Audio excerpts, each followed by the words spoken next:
Everyone at the party wore diamonds and silk.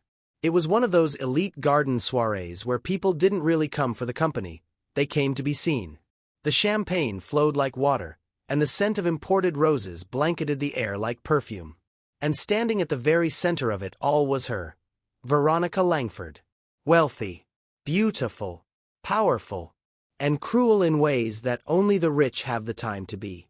Dressed in an emerald gown that shimmered like jealousy itself, Veronica smiled sweetly at her guests. But her mind was elsewhere, thinking about the little surprise she had planned for later that evening. A surprise that had less to do with entertainment, and more to do with humiliation. You see, Veronica had recently hired a gardener. His name was Matteo. He was quiet, humble, and always had dirt under his fingernails. She found something oddly fascinating about him. He wasn't like the other workers. He didn't grovel, didn't flinch when she barked orders. He just nodded and did his job, often better than expected. But that silent dignity? It irritated her. How dare a man of his status hold his head high? So she made a plan. A twisted little game. She sent him an invitation, a formal one, with gold trimming, to her party. Wear your best, it read. Dinner with the elite. Her friends laughed when she told them. They imagined him arriving in muddy boots, confused and ashamed, out of place among people who'd never touched a shovel in their lives. It was the perfect setup, an unspoken joke where only the wealthy would be in on the punchline. The evening moved on. Speeches were made. Wine was poured. Guests whispered and waited for the spectacle to arrive. Veronica stood near the fountain, glancing at her diamond-studded watch. "He's late," she scoffed. "Probably got scared." Just then, the front gates opened. All heads turned. A sleek, matte black car, not flashy, but intimidating in its quiet elegance, pulled up the gravel driveway. The driver stepped out and opened the door. And out stepped Matteo. But he wasn't in work boots. No, he wore a tailored black suit that clung to him like it had been stitched by angels. His shoes gleamed. His hair, usually tucked beneath a cap, was combed back, revealing sharp cheekbones and eyes that had seen more than most in that garden ever would. He didn't look like a gardener anymore. He looked like he owned the garden. A hush fell over the party. Guests whispered, confused.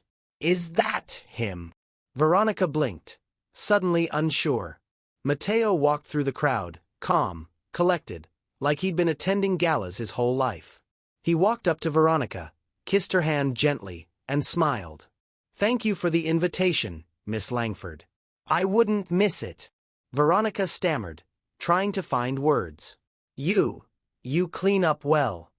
He smiled again, his gaze unwavering. "I've had practice. In other circles."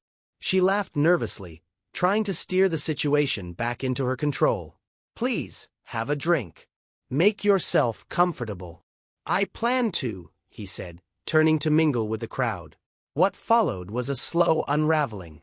Guests gravitated toward Matteo. He spoke with elegance, confidence, and a surprising depth. One woman gasped when he quoted French literature.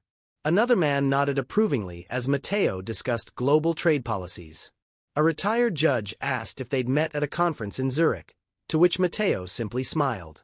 Veronica watched as the crowd she once ruled began orbiting around him. Her smile faded. This wasn't the humiliation she planned. She was the one being erased. Later that night, as the music softened and stars lit the sky, Veronica approached Matteo near the rose archway. "All right," she said, forcing a smirk. "You've made your point. Who are you, really?" Matteo looked at her, his expression calm. "I'm the gardener, Miss Langford. I plant roots. I prune what's rotten. I help things grow, even in the darkest soil." "Cut the metaphors," she snapped. "You're not just some gardener." He leaned in slightly. "No, I'm not. But I was once.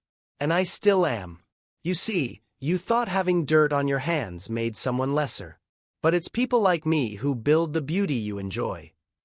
She blinked, caught off guard. "So why accept the invitation? Why come?" "To remind you," he said, "that worth doesn't wear a tuxedo. It grows in silence, and it shows up when no one expects it. And with that, he turned and walked back into the crowd, now his crowd. Veronica stood still, alone under the arch of roses she hadn't planted, feeling the sting of her own trap turned upside down. That night, she learned a painful truth. Some people may wear the mask of the invisible, but beneath the soil, diamonds form.